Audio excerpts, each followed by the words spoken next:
আজি আমাৰ জিলা আয়ুক্ত কাৰ্যালয়ত দৰঙত মাননীয় প্ৰধানমন্ত্ৰী ডাঙৰীয়াই অহা ৮ ছেপ্টেম্বৰত অসমলৈ আহি অসমৰ বিভিন্ন আন্তঃগাঁথনিমূলক প্ৰকল্পৰ তেখেতে শুভ উদ্বোধন আৰু আধাৰশিলা স্থাপন কৰিব, কামৰ শুভাৰম্ভণি কৰিব। আৰু এই ক্ষেত্ৰত আমি সৌভাগ্যৱান দৰং জিলাৰ প্ৰতিনিধি হিচাপে এই দৰং চিকিৎসা মহাবিদ্যালয় আনুষ্ঠানিকভাৱে মাননীয় প্ৰধানমন্ত্ৰী ডাঙৰীয়াই সেইদিনা কামৰ শুভাৰম্ভণি কৰিব। লগতে দীৰ্ঘদিনীয়া আমাৰ যি এটা বিষয় আছিলে যে কুৰুৱা নাৰেংগীৰ যি দলং, সেই কুৰুৱা নাৰেংগী দলঙৰো তেখেতে আধাৰশিলা বা শুভাৰম্ভণি কৰিব। তাৰ লগে লগে আমাৰ যি ৰিং ৰোডৰ কথা আমি শুনি আছিলোঁ, ৰিং ৰোডো কামো তেখেতে আনুষ্ঠানিকভাৱে ৮ ছেপ্টেম্বৰ তাৰিখে শুভাৰম্ভণি কৰিব। সামগ্ৰিকভাৱে ৫,৮০০ কোটি টকাৰ ৰিং ৰোডৰ যি প্ৰকল্প আৰু তাৰ লগত সংলগ্ন হৈ আছে কুৰুৱা নাৰেংগী দলং। তাৰপিছতে আমাৰ প্ৰায় ৮০০ কোটি টকাৰ আমাৰ দৰং চিকিৎসা মহাবিদ্যালয়, এই চিকিৎসা মহাবিদ্যালয়ৰ কাম আনুষ্ঠানিকভাৱে ৮ ছেপ্টেম্বৰত প্ৰধানমন্ত্ৰী ডাঙৰীয়াই আৰম্ভণি কৰিব।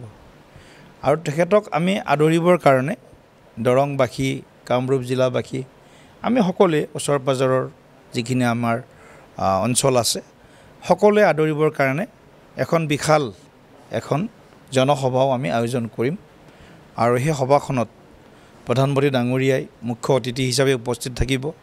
অসমৰ জনপ্ৰিয় কৰ্মদক্ষ মুখ্যমন্ত্ৰী ডক্টৰ হিমন্ত বিশ্ব শৰ্মা ডাঙৰীয়াও তেখেত উপস্থিত থাকিব।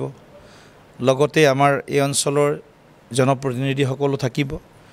আৰু এখন বিশাল জনসভা, যিহেতু আমি স্বাধীনতাৰ প্ৰায় ৭৭ বছৰ পিছত আমি এখন মেডিকেল কলেজ 2025ত লাভ কৰিবৰ কাৰণে সক্ষম হৈছোঁ।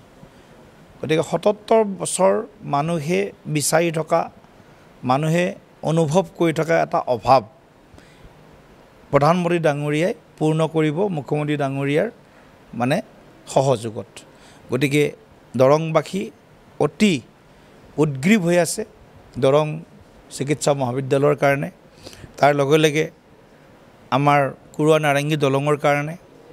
আৰু আমি ইয়াৰ সুযোগ পাম যে আমি বাইহাটা চাৰিআলিৰ পৰা মিছন চাৰিআলি তেজপুৰলৈকে আমাৰ যি NH-15 আছে তাক 2 লেনৰ পৰা 4 লেনলৈ আমি যাতে তাক ৰূপান্তৰ কৰিব পাৰোঁ, তাৰো কিছু কথা তেখেতক আমি সিদিনা হয়তো অৱগত তেখেত হয়, সিদিনা আমি আকৌ এবাৰ তেখেতক আমি বিশেষভাৱে অনুৰোধ জনাব পাৰিম।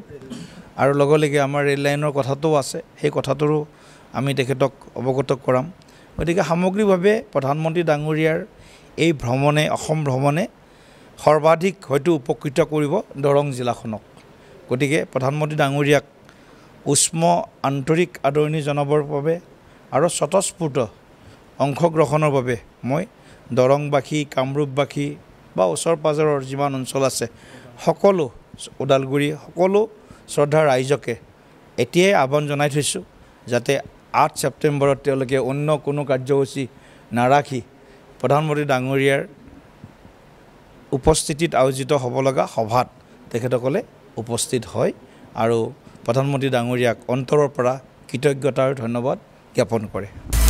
আপুনি বিচৰা বাতৰি পাব কেৱল নিউজ 18 এপত। নিউজ 18 এপ ডাউনলোড কৰিবলৈ স্কেন কৰক এই QR কোড।